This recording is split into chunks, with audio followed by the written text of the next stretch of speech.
নবী আমার বললেন সাহাবীরা তোমরা শুনে রেখে দাও, মুসনাদ ইমাম আহমদ বিন হাম্বলের হাদিস, রাসূল পাক সাল্লাল্লাহু আলাইহি ওয়াসাল্লাম বললেন, ও আমার সাহাবীরা তোমরা মনে রেখে দাও, ও আমার সাহাবীরা তোমরা মনে রেখে দাও। কিছু রাসূল পাক সাল্লাল্লাহু আলাইহি ওয়াসাল্লাম মসজিদ নববীতে বয়ান করছিলেন, হাদিস শরীফ শোনাচ্ছিলেন। সাহাবায়ে কেরাম রাসূলের মুখ থেকে, ওই জান্নাতি মুখ থেকে সোনার জমানে সাহাবায়ে কেরাম হাদিস শুনছিলেন। শুনতে শুনতে এক সাহাবায়ে কেরামের মধ্যে একজন সাহাবা উঠে দাঁড়ালেন, ইয়া রাসূলুল্লাহ, ইয়া হাবিবাল্লাহ, হুজুর মাতা সাহা, হুজুর কিয়ামত কবে হবে একটু বলবেন। নবী বললেন, আইনা উরা ওয়া সাইল, প্রশ্নকারী কে? কে প্রশ্নকারী? প্রশ্নকারী কে? কে বললে কিয়ামত কবে হবে?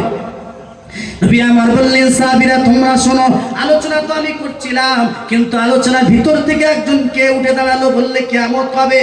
কে সাহাবী? তোমরা উঠে পড়ো। ওই সাহাবী উঠে দাঁড়িয়ে বললেন, ইয়া রাসূলুল্লাহ, ইয়া হাবিবাল্লাহ, হুজুর হ্যাঁ আনা ইয়া রাসূলুল্লাহ, আমি প্রশ্নকারী, আমি প্রশ্ন করেছি কিয়ামত কবে হবে। হুজুর বললেন, ও আমার সাহাবীরা তোমরা শুনে রেখে দাও, ইদা দুকিয়াতুল আমানাতু ফান্তাজিরিস সাআ, যখন দেখবে সমাজে আমানতের খেয়ানত হবে, তখন তোমরা অপেক্ষা করো, কিয়ামত এসে গেছে। আমানতের খেয়ানত হয় না, তাই না? হয় আজকাল, হয় আমানতের খেয়ানত হয় না? রাস্তা যদি 5 ফুটায় 3 ফুট হয়ে যাবে, হয় না? হয় কি সর্বনাশ! সরকার যা টাকা দেয়, একটা সূত্রে শোনা, সরকার যে টাকা দেয় সেগুলো যদি হক বুঝিয়ে মানে অ্যালটমেন্ট করা হয়, সারা দেশে দেওয়া হয়, তা আমাদের পশ্চিমবাংলাও দুবাই, কাতার, ওই যেরকম বড় বড় উন্নত রাষ্ট্রের মতো এরকম হয়ে যেত। কিন্তু যদি ওখান থেকে 1 টাকা পাঠায়, আমাদের এখানে 2 আনা পৌঁছায়। 2 আনা। তা আমরা কি দেখবো? হ্যাঁ, রাস্তাঘাট কি দেখবো, আর সমাজের উন্নতি কি দেখবো? নবী বললেন, সাহাবীরা তোমরা শুনে রেখে দাও, প্রত্যেকটা কথা আমি হাদিস এবং কোরআন থেকে বলবো। বাপের বেটা যদি থাকে সে কেটে দেবে। নবী আমার সাহাবায়ে কেরামদেরকে বললেন, হে আমার সাহাবীরা তোমরা শুনে রেখে দাও, ইদা দুকিয়াতুল আমানাতু ফান্তাজিরিস সাআ, হে আমার সাহাবীরা তোমরা শুনে রেখে দাও, যখন সমাজে আমানতের কিয়ামত হবে, তখন তোমরা অপেক্ষা করো, কিয়ামত এসে গিয়েছে।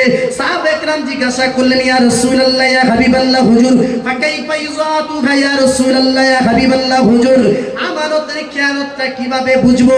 নবী বললেন, ও আমার সাহাবীরা তোমরা শুনে রেখে দাও, ইদা উসিদাল আমরু ইলা হালি গায়রিহা, যখন অপাত্রের যোগ্য দায়িত্ব অর্পিত হবে, তখন কি হবে?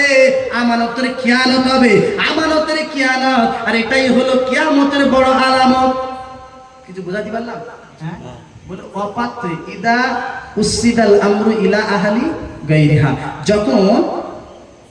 যখন অপাত্রের যোগ্য দায়িত্ব অর্পিত হবে, তার মানে মূর্খের ঘাড়ে যখন যোগ্য দায়িত্ব চাপানো হবে। কথা বলে না কেন? লেখা নাই, পড়া নাই, কিছু নাই, হ্যাঁ, শরিয়াত সম্পর্কে কিছু বোঝে না, হ্যাঁ, যে কোরআন হাদিস জানেন সে আর কি বিচার করবে? কথা বলে না কেন? কোরআন হাদিস ছাড়া বিচার করা যায়? সুষ্ঠু বিচার, সঠিক বিচার, ইসলামিক বিচার, মানে হক বুঝিয়ে দেওয়া বিচার করতে গেলে তার কোরআন হাদিসের জ্ঞান থাকা দরকার। কি কথা বলে না? আর আমরা যারা বিচারে আই লোক, কি কোরআন হাদিস বোঝে? হ্যাঁ, অথচ রাসূলুল্লাহ বলেছেন, ইদা উসিদাল আমরু ইলা আহলি গায়রিহা, যখন অপাত্রের যোগ্য দায়িত্ব অর্পিত হবে, অর্থাৎ মূর্খের ঘাড়ে, মূর্খ লোকের ঘাড়ে যখন যোগ্য দায়িত্ব দেবে, তখন হবে আমানতের খিয়ানত। কি তোর সঠিক জায়গায় সে তো প্রয়োগ করবে না, সে তো জুলুম করবে, সে তো মানুষের টাকা মেরে খাবে, হক মেরে খাবে, মানে আমানতের খেয়ানত করবে। আর অযোগ্য ব্যক্তি যোগ্য জায়গায় আসার কারণে আমানতের খেয়ানত হবে। আর যখন এই আমানতের খেয়ানত হবে, তখন ভেবে নাও এটা কিয়ামতের সবচেয়ে বড় আলামত। এখন সমাজে এই কিয়ামতের আলামত এসে গেছে না যায় না? এই হাদিসটা মিলে যায় না যায় না? কথা বলে না কেন? এই হাদিসটা মিলে যায় না যায় না? পুরো যাচ্ছে না? ওই জন্য আমরা প্রত্যেকটা জায়গায় থেকে আমরা যদি চেষ্টা করি মানুষকে হক বুঝিয়ে দেব, মানুষের হক ফাঁকি দেব না। হকের বিচার কি হবে জানেন না? আপনি যদি কারো হক মেরে খান, সামান্য জমি, এই আমাদের সমাজে একটা বেশি জিনিস প্রচলিত আছে, আল ঠেলা আছে না নেই?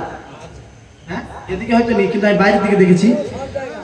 আমাদের বাড়ির সামনে নেই, আচ্ছা, আমাদের বাড়ির সামনে একটা আল ছিল, আলটা কত বলবো, ওই 3-4 হাত চওড়া,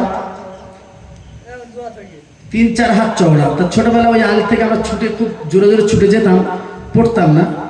আর এখন আলতে হাঁটতে গেলে টলবে পার ওদিকে মানে পড়ে যাবে, তুমি হাঁটতে পারবে না। তার মানে সেই 4-5 হাত যে আলটা ছিল সে এখন এসে 4 আঙুল 8 আঙুল এসে দাঁড়িয়েছে। এই আল খেয়েছে পাখি না গরু? এই আল ওপারের জমিওয়ালা কোদাল মেরেছে, এপারের জমিওয়ালা ইচ্ছা মতো কোদাল মেরেছে। ও দেখে ও এ বর্ষায় কোদাল মেরেছে, ও চেঁচে নেছে ঘাস, আমি গিয়ে পারতে মারবো, আমি ধুইলে নেবো এখন। হ্যাঁ, ই করতে করতে ওর গেছে 1 হাত, এর গেছে 3 হাত। এরা হয় না? হ্যাঁ, ও 3 কোপ মেরে দিচ্ছে। এই জমি জায়গায় এত পরিমাণ আল খেলাটেলি হচ্ছে, অথচ 5 ওয়াক্ত নামাজি সে আবার বড় বড় বাতালা দিচ্ছে। যার দোকানে এসে সে ফতোয়াবাজির একদম ফুল ঝুড়ি দিচ্ছে, অথচ সে আল ঠেলে সর্বনাশ করে দিচ্ছে। তো এই হক, মানুষের বান্দার হক মানলে না, কাবার গেলাপ ধরেও কাঁদলে আপনাকে ক্ষমা হবে না। ক্ষমা হবে? আমাদের পাশে চলে গেছে মঞ্চুর কি পঞ্চু মাস্টার না কি নাম, হ্যাঁ, মানুষটা সত্যি সবাই তাকে প্রশংসা করতো। কি করতো? তার ব্যবহার আচারে, তার চলাফেরায় মানুষ তাকে প্রশংসা করতো। কেন? তিনি নাকি যখন ওই ক্ষতির টাকা দেয়, ক্ষতিগ্রস্ত যখন ওই কি জমি ক্ষতি খারাপের যখন টাকা দেয় সরকার, উনি কি করেছে, ওই টাকাগুলো তুলে যারা লিজ নিয়েছিল জমি তাদেরকে পৌঁছে দিয়েছে।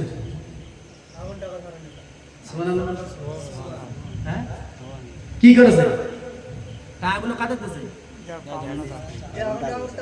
আরে এই কাজটা তো দরকার ছিল মুসলমান, মানে যারা হাজি গাজি যারা অনেক জমি জায়গা আছে, এই টাকাগুলো খেয়ে নিয়েছে মুসলমান। এই টাকাগুলো কি করেছে? তুলে খেয়ে নিয়েছে। যাদের জমি যারা আগাম টাকা নিয়েছে, লিজ নিয়েছে, তাদের জমি তো ক্ষতি হয়ে গেছে। এখন টাকাটা প্রাপ্য সে যে জমি করেছে, আর ইয়ে হাজি মানে হজ থেকে ফিরে এসে কাবার চুমো দিয়েছে, সে টাকা খেয়ে নিয়েছে। কি করেছে? টাকা পেটের মধ্যে দিয়েছে। আর একটা আমাদের বেধর্মী মানুষ, তিনি আমাদের পাশের মানুষ, তিনি তো আর কোরআন হাদিস বোঝে না, তিনি মনুষ্যত্ব দেখেছেন কি, যে কে হক, কে পাওয়ার হকদার। তিনি হকের বিষয়টা বুঝিয়েছেন।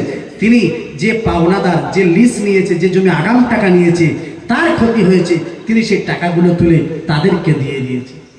তাহলে এই শিক্ষাটা আমরা কোথায় থেকে নেব? হ্যাঁ, অথচ আমরা জাতির শ্রেষ্ঠ জাতি। হ্যাঁ, কুনতুম খায়রা উম্মাতিন উখরিজাত লিন-নাস, আল্লাহ বলছে তোমরাই তো উত্তম জাতি, উত্তম শ্রেষ্ঠ জাতি, তোমাদের উপরে আর শ্রেষ্ঠ আর কেউ নেই। অথচ আমাদের কাছ থেকে মানুষ শিখবে, অন্য ধর্মের মানুষরা শিখবে, আর আজকে তারা আমাদের শিখিয়ে দিচ্ছে। কি হচ্ছে না? হ্যাঁ, আছে না? নাই? নবী আমার বললেন, সাহাবীরা তোমরা শুনে রেখে দাও, কিয়ামতের আগে আমানতের খেয়ানত হবে, আর জাহেলদের প্রভাব বেড়ে যাবে। কাদের প্রভাব? জাহেলদের প্রভাব বেড়ে যাবে। যোগ্য মানুষ যোগ্য জায়গায় বসাবে না, যোগ্য মানুষ যোগ্য জায়গায় দেবে না, অযোগ্য মানুষ যোগ্য জায়গায় এসে বসবে। যার টাকা আছে, ম্যানি আছে, ম্যানি, যার টাকা আছে, যার ক্ষমতা আছে, তাকে এনে বিভিন্ন ধর্ম সংস্থায় বসিয়ে দেবে। হয় না? হ্যাঁ, এক ওয়াক্ত নামাজ পড়ে না, সুদ ঘুষ আর সারা জীবন লোকের সর্বনাশ করে বেড়ায়। এমনও ব্যক্তি মসজিদ মাদ্রাসার সেক্রেটারি হয়ে আছে না? নাই? কথা বলে না, ভুল বলছি? হয়তো আমাদের দিকে নেই, কিন্তু বাইরের দিকে আসে, খোঁজ নেবেন, ধরা পড়ে যাবে। তো এইভাবে অযোগ্য জায়গায় অযোগ্য মানুষের যখন দেওয়া হচ্ছে, তখন সমাজটা কি হচ্ছে? একবার রসাতলায় যাচ্ছে। নবী আমার বললেন, ও আমার সাহাবীরা তোমরা মনে রেখে দাও, কাল কিয়ামতের ময়দানে মাহশরে আল্লাহ পাক প্রত্যেককে জিজ্ঞাসা করবে, তুমি কোন পথে তুমি টাকা কামাই করেছো বলো। আমরা তো টাকা কামাই করি, অনেকে টাকা কামাই করে, কেউ হালাল পন্থায় কামাই করে, আর কেউ হারাম পন্থায় কামাই করে। আজকে বিকালে দেখছিলাম, বিকাল যখন 2টো বাজে, 2টো 2:30 বাজে, কিছু মানুষ ধান কাটছিল। ওই গরম রোদের তাপে, গরম রোদ, উত্তপ্ত রোদে তারা ধান কাটছে, আর ফ্রিজের পানি, ঠান্ডা পানি খালি গায়ে দিচ্ছে, মুখে দিচ্ছে, আর খাচ্ছে, ধান কাটছে। আমি তো দেখে অবাক হয়ে গেলাম, এই এত গরমে, এত তীব্র রোদে কিভাবে ধান কাটে। মনে হলো এটাই হলো হালাল কামাই। সুবহানাল্লাহ, হালাল কামাই না? ঘান আছে, এই টাকা খরচ করতে গেলে না পাগলা হয়ে যাবে, কত কষ্টের টাকা। আর অনেকে সুদে টাকা খাটায়, আছে না? নাই? সুদে টাকা খাটিয়ে কোলা গাছ হয়ে গেছে। অল্প দিনে কি আমুল ফুলে কি হয়েছে? কোলা গাছ হয়ে তার সে মাতক বাড়িতে গেলি, আর তার চোটাং পাটাং তার হাঁটির কেন এইরকম কাঁধ এইরকম করে যাবে যেন কি এর ভাব দেখলে যেন মনে হয় যে ফেরাউনের বড় হয়, বুঝেছো? এমন একটা পরিস্থিতি এসে যায়। কিন্তু কথা হলো তোমার তো উচিত ছিল বিনয়ী হওয়া, তাই না? আল্লাহ তোমাকে দিয়েছে, তুমি ধরো হালালভাবে কামাই করেছো, ধরে নাও তুমি ব্যবসা করেছো, হালালভাবে কামাই করেছো, তোমার তো আরো বিনয়ী হতে হবে, তাই না? নরম হতে হবে, মানুষকে সহযোগিতা করতে হবে, মানুষকে আরো ভালোবাসতে হবে, কাছে টানতে হবে। তোমার মেজাজ যদি কঠিন অবস্থা হয়, তুমি যদি মানুষকে উপকার করার বাদ দিয়ে ক্ষতি করো, তাহলে আল্লাহর দরবারে হিসেব দিতে হবে না? হবে না? নবী আমার বললেন, ও আমার সাহাবীরা তোমরা শোনো, কিয়ামতের দিন প্রশ্ন হবে, ও বান্দা বান্দি তুমি বলো তুমি কোন রাস্তায় টাকা ব্যয় করেছো আর কোন রাস্তায় তুমি কিভাবে টাকা কামাই করেছো। কিয়ামতের দিন সবাই বলবে আমি এই করেছি, ওই করেছি, ব্যবসা করেছি, আমি হাড়ির ব্যবসা করেছি, আমি চালের ব্যবসা করেছি, আমি ধানের ব্যবসা করেছি, আমি শাড়ির ব্যবসা করেছি। সবাই বলবে সবার মতো আমি ব্যবসা করেছি, আমি টাকা কামিয়েছি। আল্লাহ বলবে এবার বল তুই কিভাবে ব্যয় করেছি, কোন রাস্তায় ব্যয় করেছি।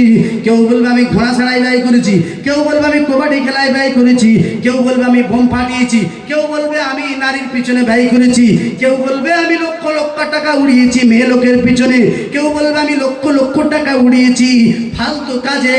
আল্লাহ বলবে এইবার আয়, আমার নিয়ামতের তুই শুকরিয়া আদায় তো করিসনি বটে, আমার নিয়ামত গুলো পেয়ে তুই খেয়ানাত করেছিস। এইবার তুই বল আমি তোর যে নিয়ামত একটা হাত দান করেছিলাম, এই হাত নামক নিয়ামতের তুই প্রতিশোধ কর। এই হাত নামক নিয়ামতের প্রতিশোধ করতে পারবে? হ্যাঁ? ওর সারা জীবনের আমল ঢেলে দিবি, পারবে? আল্লাহ বলবে আমি তোকে একটা চোখ দিয়েছিলাম, এই নিয়ামত, এই নিয়ামতটাকে তুই কি অপব্যবহার করেছিস বল, এর হিসেব তুই দে। কিয়ামতের ময়দানে কেউ হিসেব দিতে পারবে না, সবাই তো লাজবাব হয়ে যাবে। আল্লাহ বলবে ওরা সহজে জাহান্নামায় দিলে হবে না, আমার সাহাবীরা এদেরকে জাহান্নামায় দিতে হবে কঠিন অবস্থায়।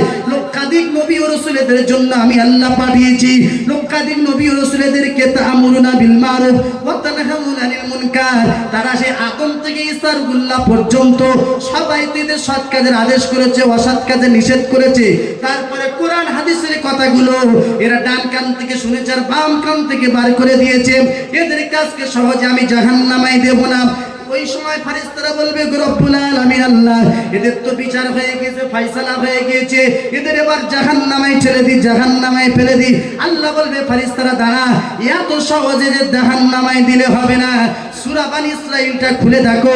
আল্লাহ বলে কিয়ামতের দিনে ওদের আমলনামাগুলো বার করে দেওয়া হবে। কি করা হবে?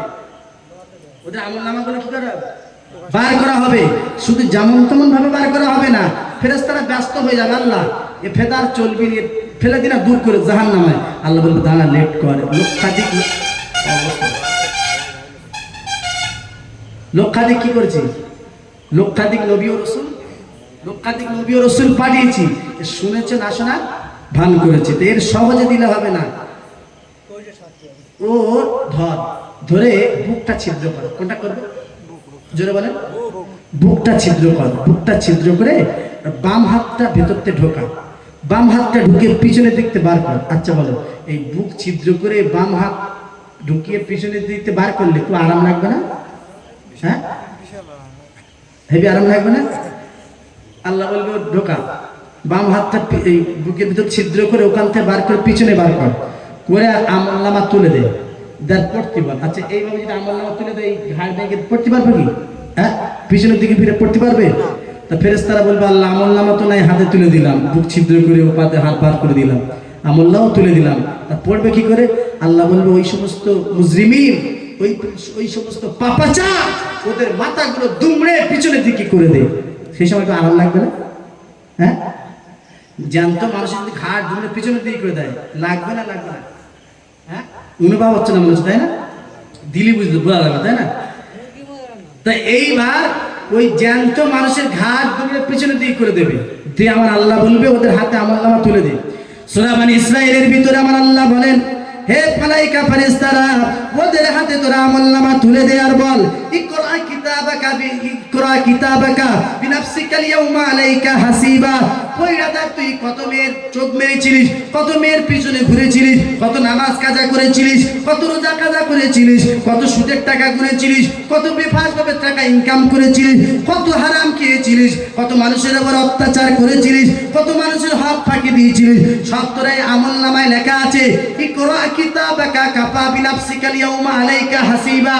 তোর কিতাব তুই পড়লে তুই তোর জন্য যথেষ্ট। তুই জান্নাতে যাবি না জাহান্নামে যাবি, তুই পড়িয়ে দেখ, তোর হিসেবের জন্য তুই যথেষ্ট। ওই সমস্ত মুজরিমিন, ওই পাপাচারী ব্যক্তিগুলো ঘাড়গুলো দুমড়ে ফেরেশতারা পিছনে করে দেবেন। ওদের আমলনামা ওরা পড়তে পড়তে সোজা জাহান্নামে যাবে। কঠিন হবে না? হবে না? অবস্থা সেদিন কি? অনখরিজু ইয়াউমাল কিয়ামাতি কিতাবা ইয়ালকাহু মানসুরা। আল্লাহ পাক বলবে সেদিন তাদের বিস্তারভাবে তাদের হিসাব নিকাশ তাদের দপ্তর বিস্তারভাবে তাদেরকে খুলে দেওয়া হবে, বিস্তারভাবে খুলে দেওয়া হবে কি করেছে না করেছে। ওই জন্য আমার আল্লাহ পাক বলে, হে বান্দা তুমি হয়তো ভুলে যাচ্ছ আমার আল্লাহ দেখতে পাই না। আমি আল্লাহ বলে দিলাম নাহানু আকরাবু মিন হাবলিল ওয়ারিদ। ওরে বান্দা তুই শুনে রাখ, আমি তোর ঘাড়ের এই ডগার এই কাঁধের এই যে শিরা আছে, এই রগের শিরা এর থেকে আরো নিকটে আমি আল্লাহ। জোরে বলো সুবহানাল্লাহ। শুধু তাই না, আমি তোকে আমি আরো সিকিউরিটি দিয়ে দিয়েছি। কিরামান কাতিবিনা ইয়ালামুনা মা তাআলামুন। ও বান্দা তুমি শুনে রাখো, তোমার আমি কাঁধের উপরে কিরামান কাতিবিনা ইয়ালামুনা মা তাআলামুন দুজন সম্মানিত ফেরেশতা আমি নিয়োগ করে রেখেছি। তুমি প্রতিদিন শুভে সাদিক থেকে নিয়ে সন্ধ্যা পর্যন্ত কি বলো আর কি করো, কি করো, কি হারাম খাও, কি হালাল খাও, কি অত্যাচার করে, কি হক মারো, কি মিথ্যা বলো, কি ফ্রেববাজি করো, কি চিটিংবাজি করো, সব জিনিসগুলো আমি আল্লাহ আমার কিছু সিকিউরিটি তারা প্রতিদিন নিয়ে তো প্রতিদিনের মতো তারা দপ্তর ভর্তি করছে। আমি আল্লাহ বলে দিলাম, বান্দা যখন গুনাহ করে, এই গুনাহ করার পরে এই ডান কাতের ফেরেশতা নিষেধ করে তুই এখন লিখিস না। বান্দা যদি সন্ধ্যার আগে তওবা করে তাহলে ওকে ক্ষমা করে দেব, ওকে মাফ করে দেবে আমার আল্লাহ। এখন তুই লিখিস না। কিন্তু বান্দা ভুল তো করে, সন্ধ্যার আগে তো তওবা করার কথা খেয়াল থাকে না, তখন পাপ লেখার ফেরেশতা সে তখন পাপ লিখে ফেলে। বুঝে আসেনি? যদি কেউ পাপ করে না, তা ডান দিকের ফেরেশতা বলে দাঁড়া, রুকো, যারা সবর করো, একটু ধৈর্য ধরো, পরে হচ্ছে সন্ধ্যা পর্যন্ত অপেক্ষা করো। কি সন্ধ্যা পর্যন্ত অপেক্ষা করো। বান্দা যদি একটু তওবা করে ক্ষমা তো হয়ে যাবে, আল্লাহ ক্ষমা করে দেবে। তা একটু লেট কর না। তে বলে এইটা তুই তো বলছি লেট করছি, তো ও জন্তু শুনবে, ও তওবা করবে, ও তো আরো বেশি করছে, সন্ধ্যা পর্যন্ত সে আরো গুনাহ বেশি করছে, সে তওবা করার কথা খেয়াল নেই। এবার বলবে এইটা চালা লেগেই না, ওর আর ক্ষমা নেই, লিখবে। আচ্ছা কটা প্রমাণ হলো? এই কেরামান কাতিবিন এও একটা মাদলি বানাবে। আর কবরের ভেতর মুনকার নাকির কি কবরে শোয়ানোর পরে তোমার সওয়াল যাওয়ার পরে এবার তোমার ওই অন্ধ ফেরেশতা আসবে। কি এক চোখ কানা অন্ধ ফেরেশতা আসবে, কারো বা দু চোখ কানা এসে আন্দাজে খালি বলবে, হ্যাঁ এসে বলবে নামাজ পড়েছিলিস, রোজা করেছিলিস, বলবেন না। তো ভালোভাবে হিসেব নেওয়ার পরে তখন কাফনে লিখবে এই করিস তাই করেছি। অন্ধ ফেরেশতা কানা ফেরেশতা ঢুকে এই পাশে মুকুর আনবে, বড় মুকুর এনে এমন মারবে, হ্যাঁ 70 গজ মাটির নিচে চলে যাবে। আবার ওখান থেকে চুল ধর টেনে তুলবে, আরাম লাগবে না? হেবি ওখান থেকে টেনে তুলবে, আবার মারবে, আবার ঢুকে যাবে। তো এই শাস্তি দেওয়ার পরে ওইটাকে কাপড়ের কাপড়টা ওটা একটা মাদলি বানাবে, মাদলি বানিয়ে ফেরেশতারা গলায় ঝুলিয়ে চলে যাবে। কিয়ামতের দিন যেদিন আমার আল্লাহ বলবে অনুফিকু ফিসসুরি ফাতাতুনা আফওয়াজা, যেদিন সিংহায় ফু দেওয়া হবে সেদিন দলবদ্ধ হয়ে মানুষ উঠবে।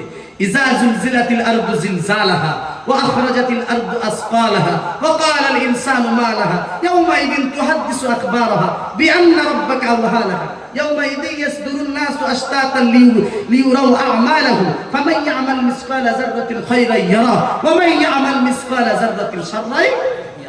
আল্লাহ বলবে যেদিন ভূমিকম্প হবে, যেদিন জিলজাল তৈরি হয়ে যাবে, সেদিন মানুষ কবর থেকে উঠবে। ওয়াকালাল ইনসানু মা লাহা, হায় আফসোস কি হলো, সোনা গয়না আগে দুনিয়ায় পাতাম না, এখন তো না চাইতে সব পেয়ে যাচ্ছে।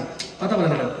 হ্যাঁ ইজা জুলজিলাতিল আরদু জিলজালাহা ওয়া আখরাজাতিল আরদু আসকালাহা ওয়া ক্বালাল ইনসানু মা লাহা। যেদিন মানুষ বলবে হায় আফসোস কি অবস্থা, সোনা গয়না ন্যাচারাল অ্যাডভান্টেজ এটা তো আগে চাইলে পাইতাম না, এখন তো সব উঠে যাচ্ছে, জমিন উগরে দেবে সব। কি করবে? বড় বড় খনিজ দ্রব্য পাহাড়, সোনার উপর পাহাড় সব উঠে দেবে। মানুষ বলবে কি অবস্থা, আগে তো চাইলে পাতাম না, এখন তো সব উঠে যাচ্ছে আমাদের সামনে। তখন কি ওই সোনার উপর পাহাড় ওই সমস্ত সম্পদ কোনো কাজে দেবে? কথা বলে না, কাজে দেবে? কাজে দেবে না। তাহলে দুনিয়াতে যদি ভালো আমল করে যাও, হকের পথে চলো, নিজের আমল যদি সোনার টুকরোর মতো করতে পারো, নিশ্চয়ই ফেরেশতারা তোমাকে সুন্দর মাদলি বানাবে, আমল নামাও সুন্দর হবে, আমল নামা সুন্দর করে তোমার গলায় ঝুলিয়ে দেবে। কিয়ামতের দিন যেদিন সিংহায় ফু দেওয়া হবে, সমস্ত মানুষ বাইতুল মাকদিসের দিকে ছুটে যাবে, সেই দিন তোমার গলায় আমল নামা ঝুলবে। সেদিন আমার আল্লাহ বিচার আসনালয় হবে সিরিয়ার ময়দান। জোরে বলো সুবহানাল্লাহ। আল্লাহর বিচার আসনালয় হবে কোথায়? আল্লাহ চেয়ার বিচার আসনালয় হবে কোথায়? সিরিয়ায়, বাইতুল মাকদিস, যেখানে আজকে নির্যাতিত হচ্ছে মুসলমান মাজলুম, ওই জায়গায় আল্লাহ বিচার করবেন বাইতুল মাকদিসের ওখানে সিরিয়ার ময়দানে। আর আমার আল্লাহ ওই দিন আল্লাহর কাজে যখন আমরা ধরা পড়ে যাব, সেদিন আমরা কঠিন হয়ে যাব না? কঠিন হবে না? হবে না? এই ভয়টা যদি বান্দার ভিতরে থাকে যে আল্লাহর সামনে আমাকে দাঁড়াতে হবে, সে বান্দা কোনোদিন গুনার কাজ করবে? জোরে বলেন, গুনার কাজ করবে না। কেন? আল্লাহ জানে বান্দাকে আমি তৈরি করেছি জান্নাতে দেওয়ার জন্য। কিন্তু বান্দা যদি নিজেকে নিজে জাহান্নামী বানিয়ে নেয়, আল্লাহর কিছু করার আছে? জোরে বলো, এই আল্লাহর কিছু করা আছে? নবী আমার বললেন, সাহাবীরা তোমরা শোনো, ও আমার সাহাবীরা তোমরা শুনে রেখে দাও। আল্লাহ পাক কোরআন পাকের মধ্যে বললেন, ইয়াউমা ইনফাকু ফিস-সূরি ফাতাতুনা আফওয়াজা, যেদিন সিংহায় ফু দেওয়া হবে, সেদিন তাম পৃথিবীর মানুষগুলো সবাই কবর থেকে উঠবে আর সিরিয়ার ময়দানের দিকে দৌড়াতে লাগবে। আমার আল্লাহর বিচার আসনালয় হবে সিরিয়ার ময়দান। ওই দিন সবাই উলঙ্গ হয়ে ছুটে যাবে। আম্মা জান আয়েশা সিদ্দিকা রাদিয়াল্লাহু তাআলা আনহা বললেন, ইয়া রাসূলুল্লাহ, ইয়া হাবিবাল্লাহ, হুজুর আমাকে কি উলঙ্গ হয়ে ছুটতে হবে? নবী বললেন, আয়েশা তুমি মনে রাখো, তোমাকে উলঙ্গ হয়ে ছুটতে হবে। আয়েশা লজ্জায় পড়ে গেল, শরমে পড়ে গেল। ইয়া রাসূলুল্লাহ, ইয়া হাবিবাল্লাহ, হুজুর আপনি কি কথা আমাকে শোনালেন, আমাকে উলঙ্গ হয়ে ছুটতে হবে? হ্যাঁ আয়েশা, তোমাকেও উলঙ্গ হয়ে ছুটতে হবে। নবী বললেন, আয়েশা তুমি শোনো, কিয়ামতের দিন এত কঠিন দিন হবে, এত তীব্র রোদের মাত্রা এত হবে, আমার আল্লাহ পাক সূর্যকে নামিয়ে আনবে মানুষের মাথার উপরে, মানুষের মাথার উপরে সূর্যের 12টা মুখ খুলে দেবে। সেদিন মানুষের ঘিলুগুলো টকবক করে ফুটবে। মুসলিমিনা যারা পাপী, যারা গুনাহগার, এই সমাজের মাটিতে যারা অত্যাচার করেছে, মানুষের হক মেরে খেয়েছে, মানুষের উপরে জুলুম করেছে, আয়েশা শোনো, এইরকম মুজরিমিন ব্যক্তি যারা গুনাহগার পাপাচার, তাদের নারী বুড়িগুলো পচে পায়খানা দাঁত থেকে বাড়াবে। ও আয়েশা তুমি কি জানো কিয়ামতের দিন কত কঠিন হবে? নবী বললেন, ইয়াউমুন আসির, কিয়ামতের দিন সবচাইতে বেশি কঠিন দিন হবে। আয়েশা বললেন, ইয়া রাসূলুল্লাহ, ইয়া হাবিবাল্লাহ, হুজুর ও কেমন কঠিন দিন একটু বলুন। নবী বললেন, কান্নাহুম ইয়াতালাফফু বি উমুদিল আরশ, আমি রাসূলুল্লাহ দেখলাম মুসার মতো নবী আল্লাহর আরশে আজিমের খুঁটি ধরে ঠকঠক করে কাঁপছে। কে? নবী মুসা। কান্নাহুম ইয়াতালাফফু বি উমুদিল আরশ, মুসার মতো নবী আরশে আজিমের খুঁটি ধরে ঠকঠক ঠকঠক করে কাঁপছে। কিয়ামতের দিন কত কঠিন হবে বলো? নবী বলে, আয়েশা তুমি মনে রাখো, ওই দিন কেউ কারো শরমগা দেখার সময় পাবে না, কেউ কারো লজ্জাস্থান দেখার সময় পাবে না, কেউ কাউকে নিচের দিকে তাকাবার সময় পাবে না। সবার মুখ থাকবে উপরের দিকে, সবার মাথা থাকবে উপরের দিকে, কেউ নিচের দিকে তাকাবার সময় পাবে না। কিয়ামতের দিন এত কঠিন হয়ে যাবে, সবাই বলবে নাফসি নাফসি নাফসি নাফসি নাফসি, আমার উপায় কি হবে, আমার উপায় কি হবে? একমাত্র আমি নবী বলবো, উম্মতি উম্মতি। আরো জোরে বলুন সুবহানাল্লাহ। তামাম নবী আদম থেকে ঈসা রুহুল্লাহ পর্যন্ত, আদম থেকে ঈসা রুহুল্লাহ পর্যন্ত তামাম নবীগুলো বলবে, নাফসি নাফসি নাফসি নাফসি, লা আসআলুকা উম্মি, লা আসআলুকা আখি, লা আসআলুকা আবি, আমি আজকে পিতা চাই না, আমার মাতা চাই না, আমার বোন চাই না, লা আসআলুকা আখি, আমার ভাই চাই না। কিয়ামতের দিন তামাম নবীরা পাগল পারা হয়ে যাবে। সবাই বলবে, আজকে আমার মায়ের প্রয়োজন নেই, আমার বাপের প্রয়োজন নেই, ভাইয়ের প্রয়োজন নেই। সবাই বলবে নাফসি নাফসি নাফসি, আমার উপায় কি হবে?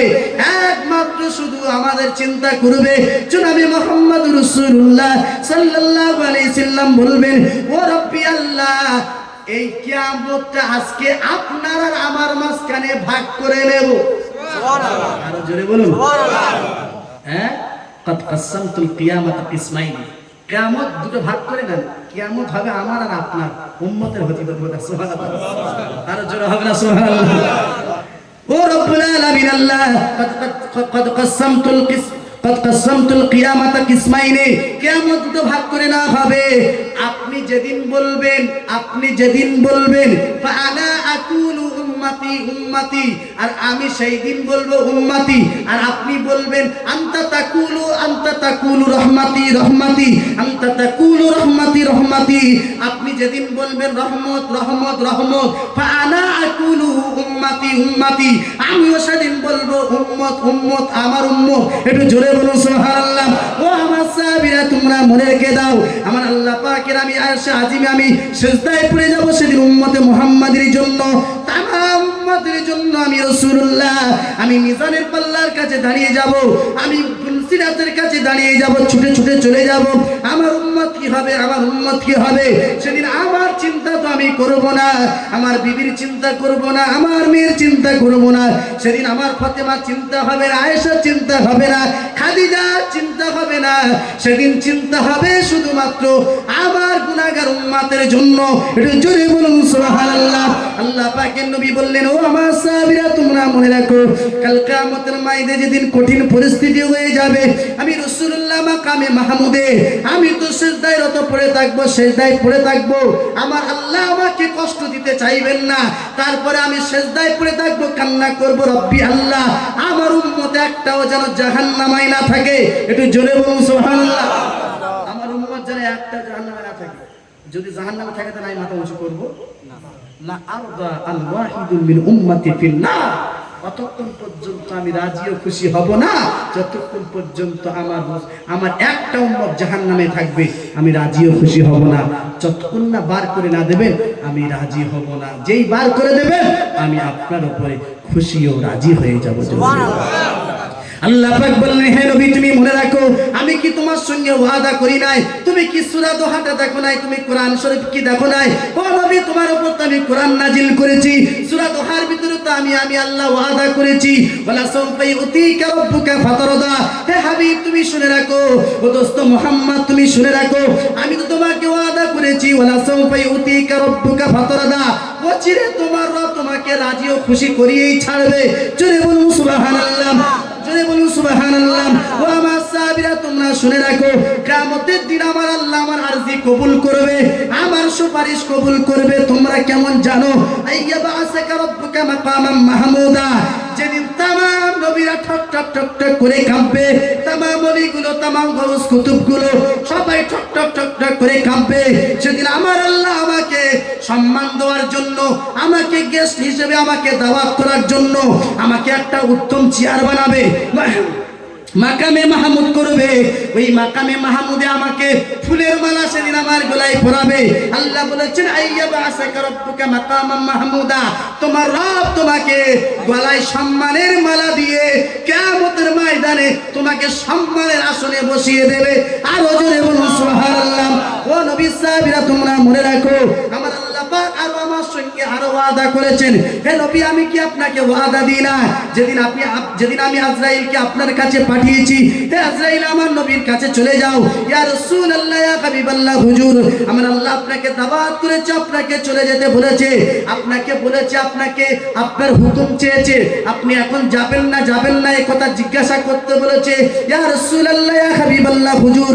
আপনাকে আমার আল্লাহ আর বেশি দূরে রাখতে চাই না দুনিয়াতে আপনি আছেন আমার আল্লাহ উপরে আছে বন্ধু তো বন্ধু কাছাকাছি থাকে কিন্তু বন্ধু অনেক দূরে থাকবে এটা তো মন মেনে নেয় না আল্লাহ পাক আপনাকে ডাক দিয়েছে চলে যেতে হবে আল্লাহ নবী বললেন আজরাইল তুমি শুনে রাখো একটু আমাকে ভাবতে দাও তোমার কথা তো ঠিকই আছে আমি আল্লাহর কাছে চলে যাব কিন্তু আমার পরে আমার উম্মতের কি হবে একটু বলো সুবহানাল্লাহ বলো আমি তো চলে যাব আল্লাহ ডেকেছে আমি চলে যাব কিন্তু ফামাল্লি বাদি উম্মতি আমার উম্মতের জন্য কে সহায় হয় সুবহানাল্লাহ আমি তো চলে যাব আমার তো ডাকছো আল্লাহ আমাকে দাওয়াত করেছে আল্লাহ আমাকে ডাকছে বন্ধু দূরে রাখবে না নিয়ে চলে যাবে কিন্তু বলো না ফামাল্লি বাদি উম্মতি, আমার পরে কে দায়িত্ব নেবে এই উম্মতের?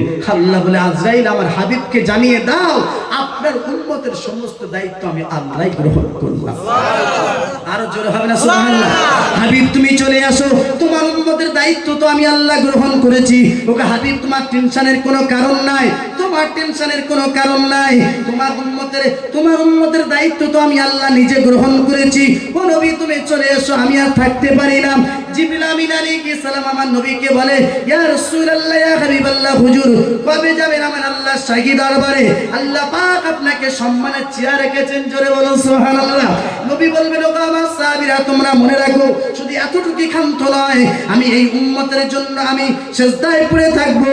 আমার আল্লাহ বুখারী শরীফের হাদিস দ্বিতীয় খণ্ডে স্পষ্ট লম্বা হাদিস 40টা প্রায় হাদিস এসেছে শাফাআতের হাদিস, কিন্তু আহলে হাদিসের নামে আহলে খবিস এরা স্বীকার করতে চায় না রাসূলুল্লাহ শাফাআত করতে পারবেন। কিন্তু ওরা যে বুখারী করে নাচে, ওই বুখারীতে 40টা হাদিস আছে রাসূল পাক আমাদের জন্য সুপারিশ করবেন। শুধু তাই নয়, তামাম নবীদের সুপারিশ করে আল্লাহর দয়ার জান্নাতে প্রবেশ করাবেন, জোরে বলুন সুবহানাল্লাহ। আমার সাহাবীরা তোমরা মনে রাখো, আমি ওই দিন কিয়ামতের ময়দানে আমি তো সিজদায় পড়ে থাকবো। আমার আল্লাহ কত সুন্দর সুর করে বলবে, হাবিবি ইয়া হাবিবি ইয়া হাবিবি ইরফা রাসাক। ও নবী তুমি তোমার মাথা উঁচু করো, ওয়াসালতু তা তুমি যা চাইবে আমি তাই দেব, জোরে বলুন সুবহানাল্লাহ। ওয়াসফাতু শাফা। ও হাবিবুল্লাহ, ও নবী আমি আপনাকে আর কষ্ট দিতে রাজি না, আমি আপনাকে আর কাঁদাতে রাজি না। যা কাঁদিয়েছি অনেক কাঁদিয়েছি, কাফেররা অনেক কষ্ট দিয়েছে। ও নবী আর মাথা উঁচু করো, আর মাথা নিচু করে থাকবেন না। ইরফা রাসাক, আপনি আপনার মাথা উঁচু করুন। ওয়াসালতু তা আপনি যা চাইবেন আমি আপনাকে দিয়ে দেব। ওয়াসফাতু শাফা, আপনি যার জন্য সুপারিশ করবেন আমি আল্লাহ তার সুপারিশ গ্রহণ ও মঞ্জুর করে নেব, জোরে বলুন আরো জোরে বলুন সুবহানাল্লাহ।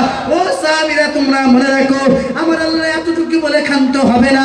আমার আল্লাহ বলবে, হাবিব তুমি মাথা উঁচু করেছো, মাথা উঁচু করেছো, ঠিক আছে, এবার আমার পাশে বসো, মাকামে মাহমুদ আমার পাশে বসো, এই চেয়ারটা আপনার জন্য রিজার্ভেশন করে দিলাম। নবী বলবে, আল্লাহ চেয়ার তো বসলে আমার দখল হয়ে যাবে, চেয়ারে বসার টাইম নাই। সুবহানাল্লাহ। চেয়ারে বসার কেন? উম্মত তো ফেসে গেছে। সুবহানাল্লাহ। মিজানে উম্মত ফেসে গেছে, হাসরে উম্মত ফেসে গেছে, ফুলসিরাতে উম্মত ফেসে গেছে। আমি যদি এখানে বসে যাব তো ওদিকে ধরবে কেটা, ওদিকে সহযোগিতা করবে কেটা? সুবহানাল্লাহ।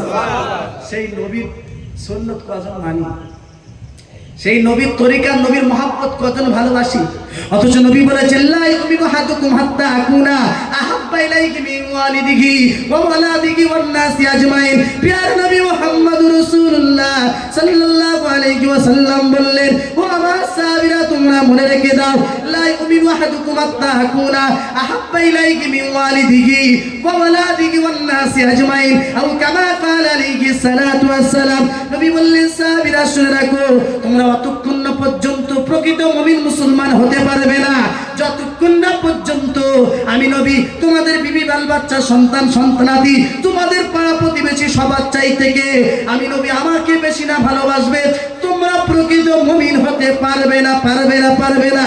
আমার আল্লাহ বলে, ও নবী তুমি উম্মতদেরকে জানিয়ে দাও, কুল ইন কুনতুম তুহিব্বুনাল্লাহ ফাত্তাবিউনি ইউহিব্বুকুমুল্লাহ ওয়া ইয়াগফির লাকুম যুনুবাকুম আল্লাহু গফুরুর রহিম। হে হাবিব তুমি উম্মতদেরকে জানিয়ে দাও, যদি কোনো বান্দা আল্লাহ আমাকে পেতে চায় সে সর্বপ্রথম তোমাকে যেন অনুসরণ করে, জোরে বলুন সুবহানাল্লাহ।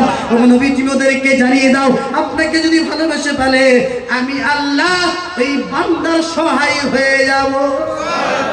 আর জোরে হবে না সুবহানাল্লাহ।